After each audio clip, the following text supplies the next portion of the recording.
On my 18th birthday, which was May 15th, 93, I had gone to the park with a group of my friends to barbecue and play frisbee and stuff. I was sitting in the grass with a couple friends, and there was a buddy of mine that was behind me, and he was doing a backflip and didn't see me and landed on top of me and broke my neck at the 5th cervical vertebrae. So I, fell back into the grass and realized instantly that I was paralyzed because I couldn't feel anything below my neck and I couldn't move anything. And I knew that paralysis was a permanent injury, that you get paralyzed and then you are paralyzed for the rest of your life. But as soon as I had that conscious realization, I was given a really clear image of myself running around and tossing the frisbee around, which was really comforting. I had a really strong belief that this was not going to be a permanent injury, that I was going to be fine. It was a while before, we heard an actual diagnosis, but before the diagnosis, I knew that he was paralyzed. Who's got the wheels? Hang in there. We're at the hospital. Tim broke the 5th bone of his neck. When he had the fracture, there was damage to the ligaments, and there was movement of the bone backwards in the direction of the spinal cord. How you doing? You can see that this back edge of the bone doesn't line up with the other bones, and it's moved back into the space that would normally be occupied by the spinal cord and is pressing on it. Later that day, he had an MRI scan which showed hemorrhage in his spinal cord. And after seeing the hemorrhage in the spinal cord, I was even more discouraged about any potential for recovery, and related to his parents that I thought the odds of him getting better were probably about 1 in 10,000. The damage to the spinal cord was severe enough that, all the doctors that looked at it, figured that I wouldn't move anything ever again. During that evening in the emergency room, I literally screamed into heaven internally, asking God to give me a word. I just literally screamed into heaven, and I heard words back from heaven. Now, I didn't hear an audible voice, so I can't explain how I knew, but I just knew that was God speaking to me.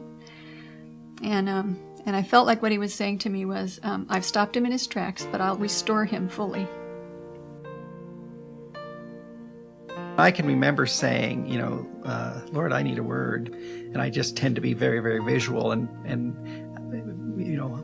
I had a vision. And it was a vivid, 3D, full-colored vision.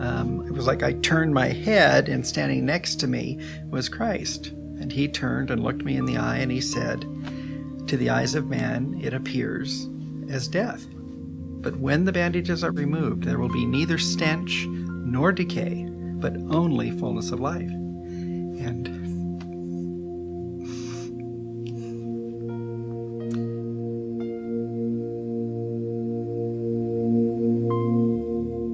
it was during that night that we, as we were praying, basically gave God permission to take Tim home with him.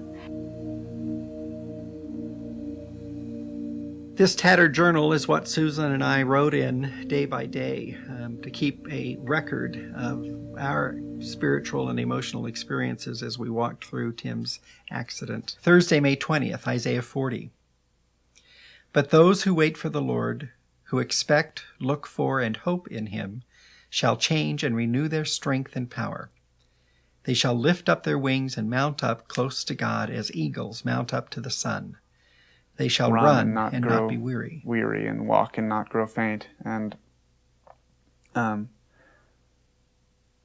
that was a verse that was given to my parents by a lot of different sources and was given to my parents from God. On Friday the 21st, X-ray results come in indicating that Tim has a collapsed lower right lobe. That's why he's been working so hard to breathe. The consequences, or the prize, is a bronchiostomy, which is a tube down the throat into the lungs, hopefully inflating them when that's done so that there'll be a quick recuperation. For me, the real low point hit on Friday the 21st. I felt like I had been I had been really trying to trust the Lord for this healing, and I hadn't seen very much happen yet. And eventually, by late afternoon, his lung collapsed. And I was really, really mad at God at that point. And I guess, again, his love is just so wonderful. Because despite the fact that I was mad, he was still on the process of working a miracle. The social workers and the psychologists were saying that my parents were only hurting me by telling me that I was going to be okay and that I was going to walk away from this. I cried and cried and cried and really fell apart. I felt like in the middle of that, God had to say a hard thing to me. And that was, you don't know how much you can take, and you don't know how much Tim can take before this is all worked out. I wouldn't say that he took away all the suffering, but he comforted me through the suffering that was there.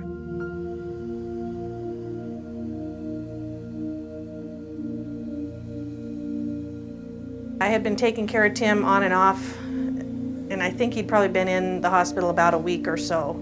He was beginning to have some trouble breathing because with his paralysis he wasn't able to use his chest wall to breathe. And we were beginning to consider whether he needed to be on a breathing machine or not. And he was in a corner bed in the neuro ICU, and he liked to keep the curtains closed around him. And I was sitting at the nurse's station charting, and I looked over and all I could see was his feet, and I saw his toes twiddling.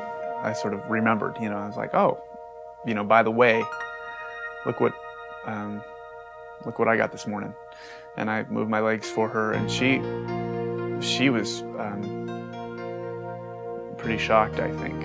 I got a call from the intensive care unit to say that Tim had started moving his legs, and I told him, yeah, tell me another one. This kid's never going to get better. And I really was convinced that it was just a muscle spasm. But later that evening when I saw him, he really was able to move his legs. He could lift his heels up off the bed. He could bring his knees together and spread them apart. And I was just stunned. Friday the 28th of May, 13 days since the accident. All the nurses, especially Crystal and Karen, the OT, Shelley, the PT, Chris, were crying when we came in. Tim moved his legs. We cried. We embraced. Thank you, Lord. One of the remarkable things about this story is the degree to which prayer went up for Tim across the whole body of Christ.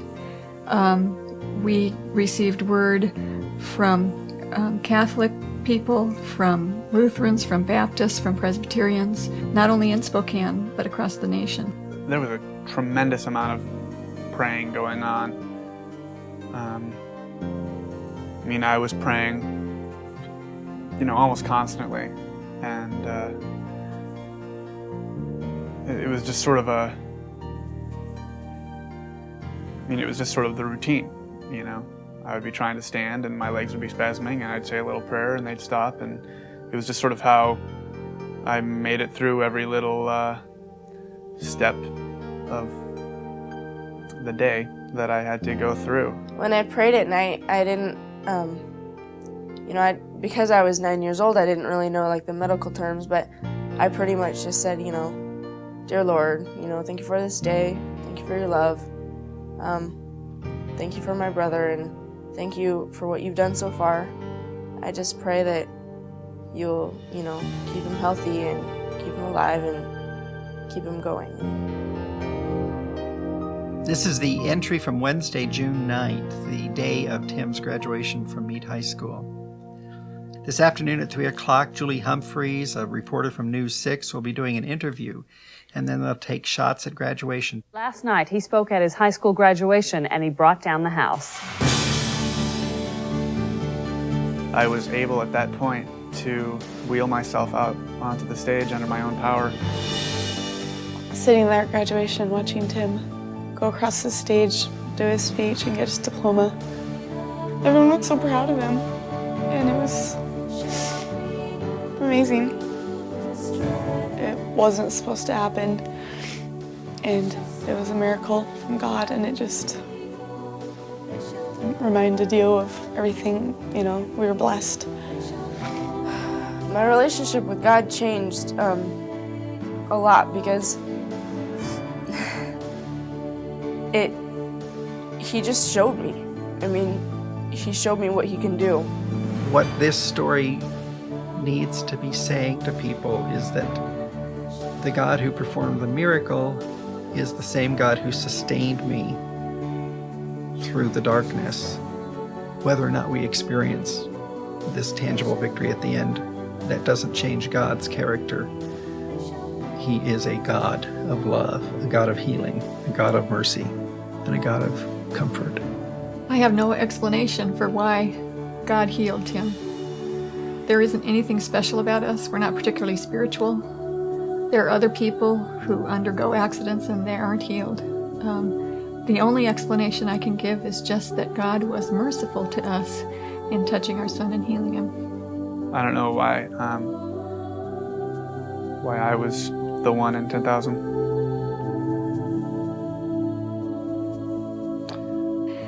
The final entry in our journal says, on Friday, July 9th, despite hospital regulations, Tim walked out of Sacred Heart Hospital.